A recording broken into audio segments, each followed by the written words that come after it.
ஓம் ஸ்ரீ சாய்ராம்.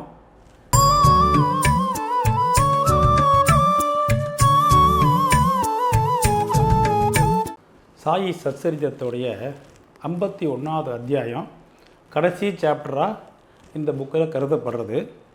இது வரைக்கும் நம்ம 50 சாப்டர்ஸை விலாவரியாக பார்த்துருக்கோம். இந்த எபிசோடில் 51வது அத்தியாயத்தில் ஆசிரியர் ஏமத் பந்து இதை எப்படி பூர்த்தி செஞ்சார், இந்த சாயி சச்சரிதத்துடைய பலன்கள்லாம் என்ன, இதை நம்ம பாபாவுடைய பலன்களை எப்படி அடையிறது, பலஸ்ருதி, சாயி சச்சரிதத்துடைய மகிமை, இதை பற்றி தான் இதில் குறிப்பிட்டிருக்கு. அதை தான் நம்ம இப்போ டீட்டெயில்டாக இந்த வீடியோவில் பார்க்க போகிறோம். ஷிரடி சாயி சேவா சமாஜத்தின் ஸ்தாபகர் மாதா விசாலாட்சி மற்றும் துரைசாமி ஐயர் தம்பதிகளின் பக்திக்கு மனமிறங்கி ஜெய்சங்கர் தெருவில் தன்னுடைய பக்தைக்காக ஓர் கோவில் எழுப்பி அதில் வீற்றிருக்கும் சாயிநாதரை பணிந்து வணங்கி இந்த கடைசி அத்தியாயத்தில் புனிதமான விசேஷம் என்னென்னா, பாபாவை பக்தர்கள் நிர்குண மற்றும் சகுன வழிபாடு செய்து கொண்டிருந்த போதே பல்லாயிரக்கணக்கான பக்தர்களால் சாயி என்ற பொக்கிஷமான வைரக்கல்ல நேரடி தொடர்பிலும் மறைமுக தொடர்பினாலும் காட்சியளித்து பக்தர்களை ஆசீர்வதித்து இன்றளவும் நம்முடன் முன்னும் பின்னும் மேலும் கீழும் இரவும் பகலும் தொடர்ந்து நம்பிக்கை உறுதியான பக்தி உள்ள பக்தர்களை ஆசீர்வதித்து கொண்டிருக்கிறார்.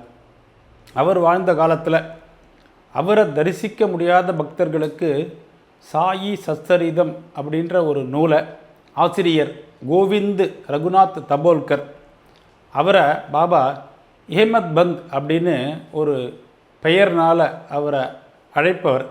அப்பேற்பட்ட பெருமைக்கு உள்ளவர் இந்த சாயி சச்சரிதத்துடைய ஆசிரியர்.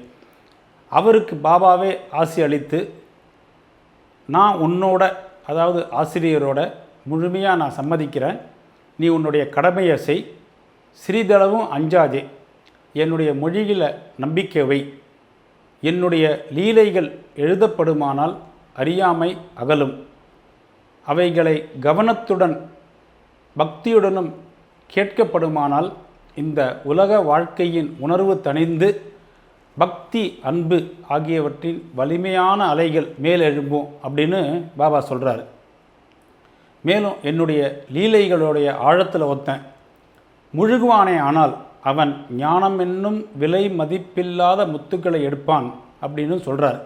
இந்த சாயி சச்சரிதத்தில் முடிவுரையாக சொல்லும்போது ஆசிரியர் என்ன பண்ணுறாருனா, ஏமத் பந்து மராத்திய புனித நூல்களில் உள்ளபடி சாயி சச்சரிதத்தில் அந்த அத்தியாயத்தில் கூறப்பட்டுள்ள அந்த விஷயங்களை பாடல்களாக ஒரு சார்ட்டு மாதிரி எழுத போவதாக சொல்லியிருந்தார். ஆனால் துரதிர்ஷ்டவசமாக அப்படி எந்த ஒரு விஷயமும் அவருடைய எழுத்து பதிகளில் கிடைக்கல. ஆனால் பாபாவுடைய மற்றொரு பக்தரான ஒரு அதிகாரி, முன்னாள் அதிகாரி, அவர் பிவி தேவ், அவர் தான் இதை தொகுத்து வழங்கியிருக்காரு.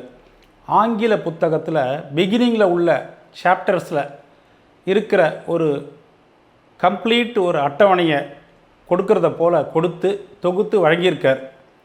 சாயி சச்சரிதம் இந்த நூல் பப்ளிஷ் ஆகும்போது திரு பிவி தேவ் அவர்களுக்கு இந்த புஸ்தகத்தில் சில இடத்துல புரியாத நிலையில் இருக்கிறத பார்க்குறாரு. சில ஏரியா கன்க்ளூட் ஆகாமலும் இருக்குது.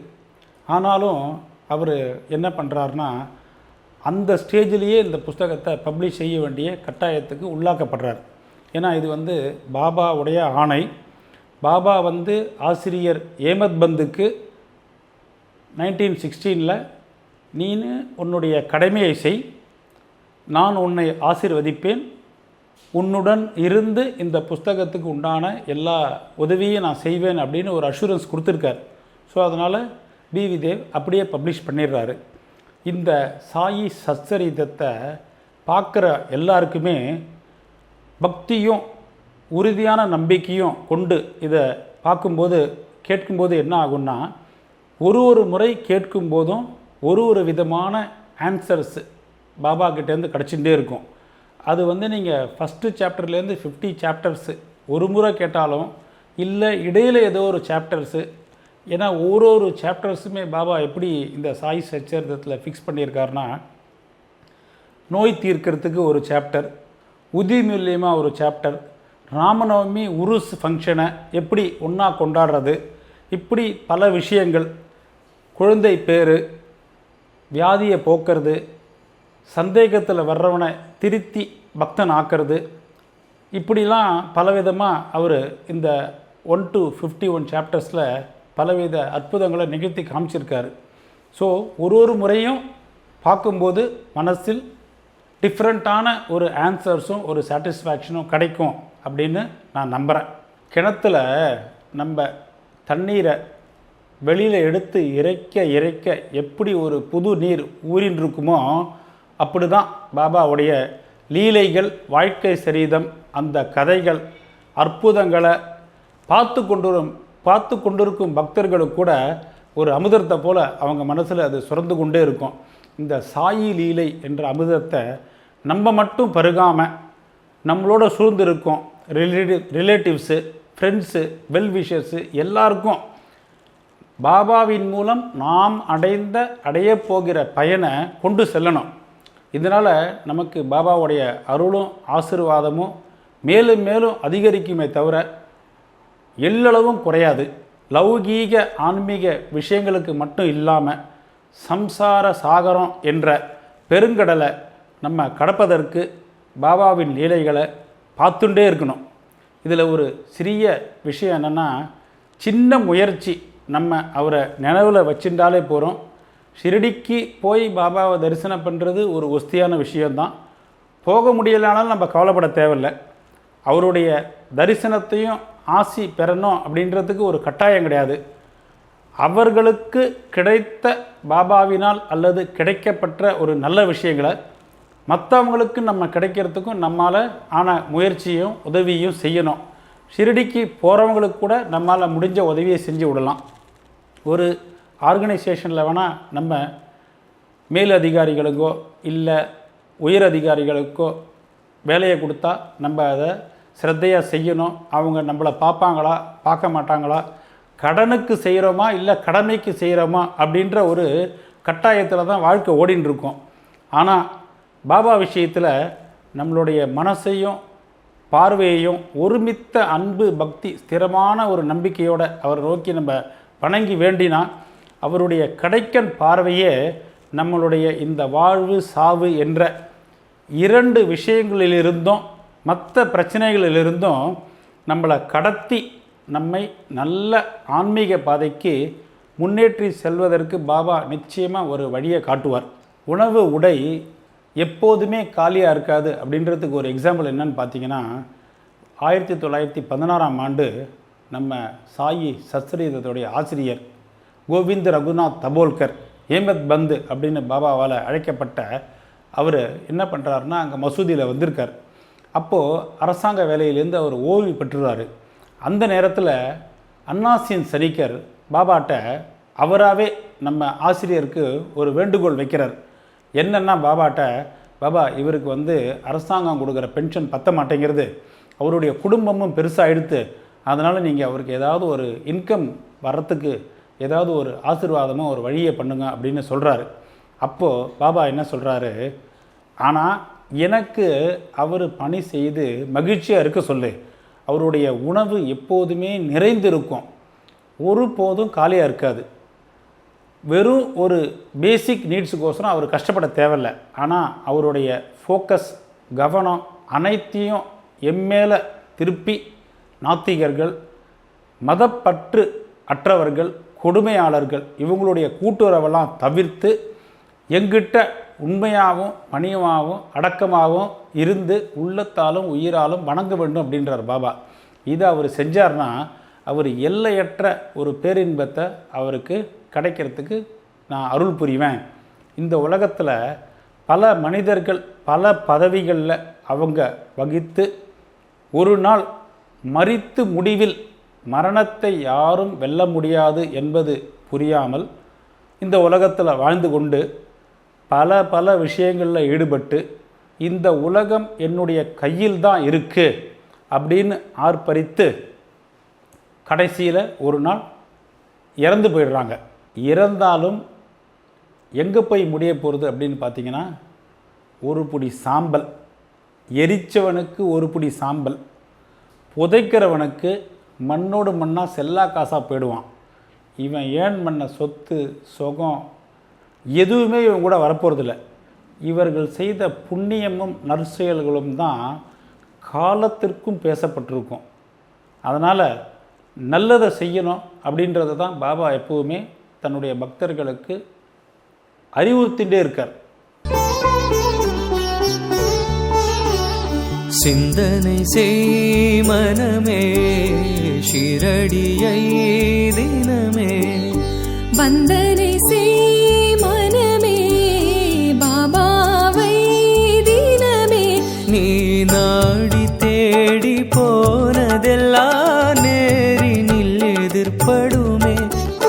தேடல் பயண வேட்கையிலே விடைகளை அது தருமே. ஸ்ரீ பாபா மகாராஜா வெண்கல்லாய் வாழும் தவமே, நெஞ்சே நீ என்ன அவர் கோலம் தோன்றும் கணமே.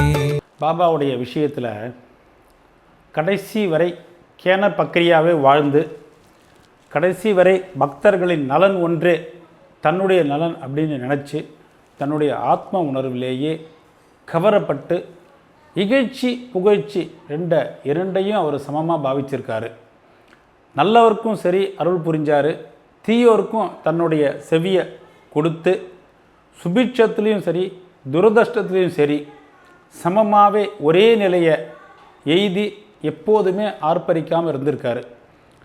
60 ஆண்டு காலம் ஷிரடியில் வாழ்ந்து ஒரு மாணிக்க கல்லை போன்று வைரத்தை போன்று ஜொலித்தி ஒரு மானிட ரூபத்தில் அவதரித்து தெய்வீக புருஷர் ஆன பாபா பக்தர்களுக்காகவே இந்த உலகத்தில் அவதரிச்சிருக்காரு. அவர் மகா சமாதி அடைஞ்சது 1918 வருஷம் அக்டோபர் 15 ஒரு விஜயதசமி அன்னைக்கு.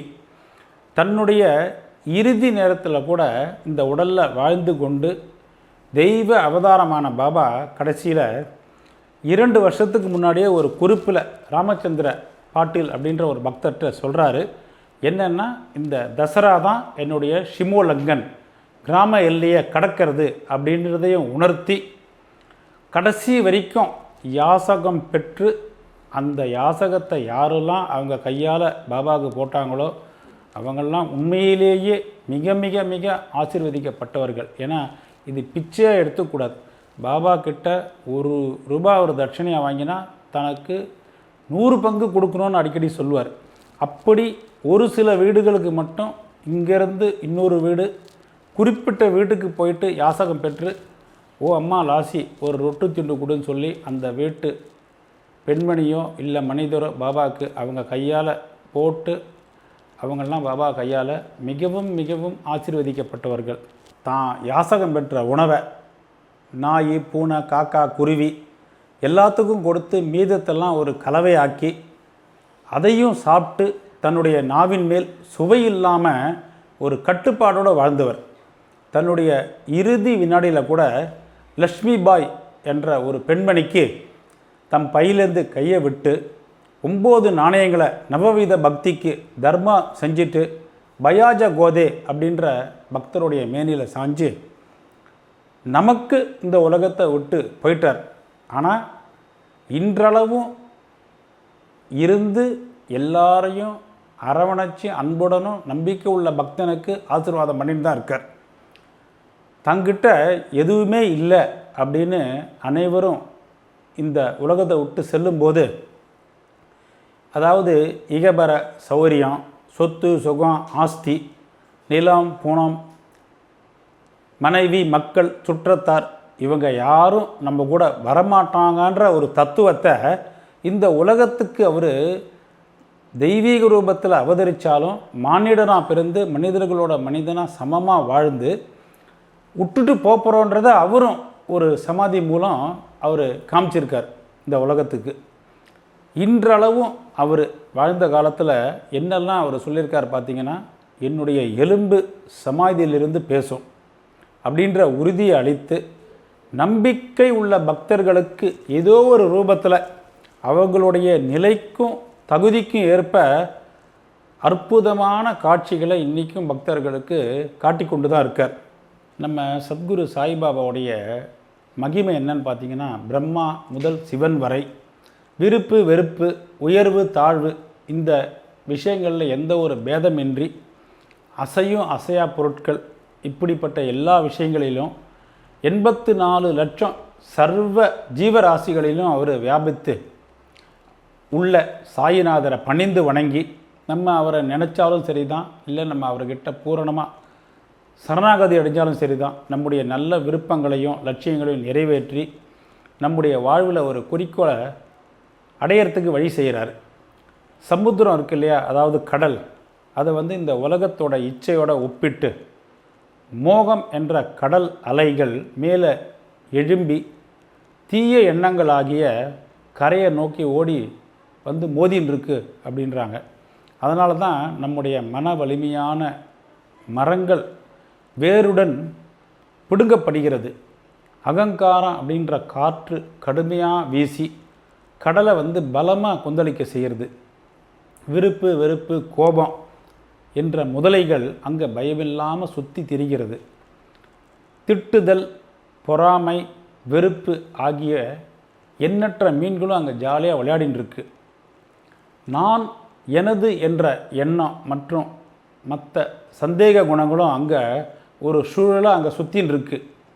இப்படிப்பட்ட ஒரு கடுமையான பயங்கரமான கொடுமையான இந்த சமுத்திரம் ஆகிய கடல் இருந்தால் கூட சாயிநாதரை நம்ம எப்பவுமே மனசில் நினைவில் வச்சு இருப்பதே இந்த மாதிரியான ஒரு பிரச்சனைகளிலிருந்து காத்து நம்மளை பயமில்லாமல் இந்த சம்சாரம் என்னும் சம்சார பெருங்கடலை பத்திரமாக கடப்பதற்கு வேண்டிய ஒரு படகு போன்ற நம்மளை பக்தர்களை அந்த பக்கம் அழைத்து சென்றுறார்.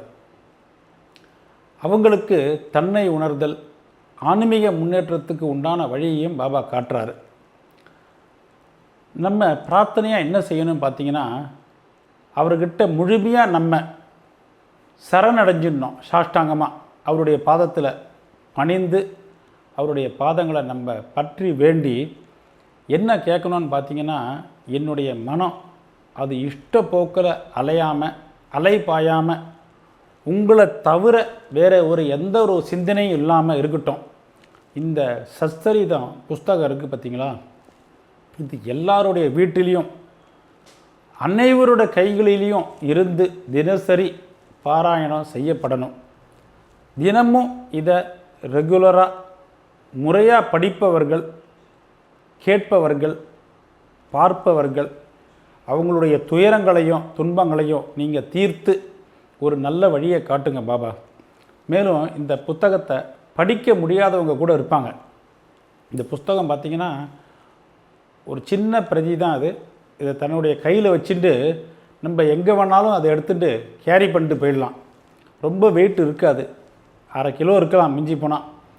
இந்த புஸ்தகத்தை நம்ம ஒரு சிறிய பையில் வச்சு ஒரு அலுவலகத்துக்கோ இல்லை ஒரு காலேஜுக்கோ இல்லை ஒரு இடத்துக்கு வெளியில் போகும்போது, ஒரு பிரயாணத்தின் போது, கார்லேயோ பஸ்ஸுலேயோ ரயில்லையோ இல்லை விமானத்தில் செல்லும்போது எங்கே சென்றாலும் நமக்கு கிடைக்கிற நேரத்தில் இந்த கையில் வச்சுட்டு இந்த புத்தகத்தை நம்ம அப்பப்போ படிச்சுட்டு இருந்தால், அந்த நேரத்தில் மற்ற நேரம் இதுக்கு ஒரு டிவோட் பண்ண முடியாதவங்களுக்கு இருக்கலாம், புத்தகத்தை படிக்க முடியாதவங்க இந்த மாதிரி டைமில் ஒரு லீஷர் டைம் கிடைக்கும்போது படிக்க முடியாதவர்களுக்கும் கேட்க முடியாதவர்களுக்கெல்லாம் எப்போதெல்லாம் இந்த பயணத்தின் பொழுது ஒரு தனிமை கிடைக்கும் பொழுது முடிந்தவரை அதை படித்து பாபாவுடைய அருளையும் ஆசீர்வாதத்தையும் நம்மளால் நிச்சயமாக கேட்டு பெற முடியும்.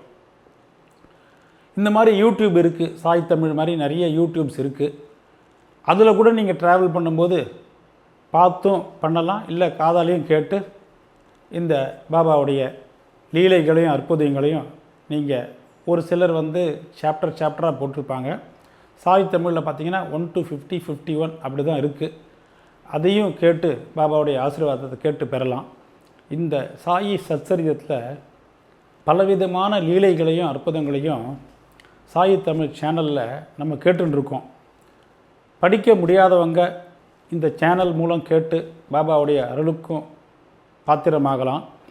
இதன் மூலம் புரிந்து கொண்டு முடிஞ்ச வரைக்கும் இந்த சாயி சச்சரித சாராம்சம் அமிர்தத்தை, இந்த லீலைகளை மற்றவங்களுக்கும் கொண்டு செல்லலாம். இதன் மூலம் அவர்களுக்கும் சரி, கேட்பவர்களுக்கும் சரி, சொல்லி கொடுப்பவர்களுக்கும் சரி நிச்சயமான பயன் முழுமையாக கிட்டும். ஏன்னா இதற்கு எந்த ஒரு செலவும் கிடையாது. ஒரு சிறிய முயற்சி ஒரு பெரிய பரிசை கொடுத்துரும். பாபா ஒரு தெய்வீக அவதாரம். சாயி சச்சரிதம் அப்படின்ற ஒரு பெரிய ஒரு நூல் இருக்கு இல்லையா?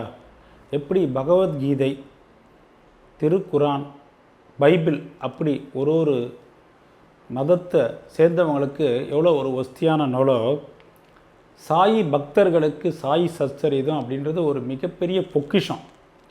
அதை நம்ம நல்லா படித்து புஸ்தகம் படிக்கிறதுக்கு டைம் இருக்கிறவங்க, இல்லை இந்த மாதிரி யூடியூப்லேயோ இல்லை ஆடியோலையோ கேட்குறவங்க எல்லா வித பயனும் அடையணும்.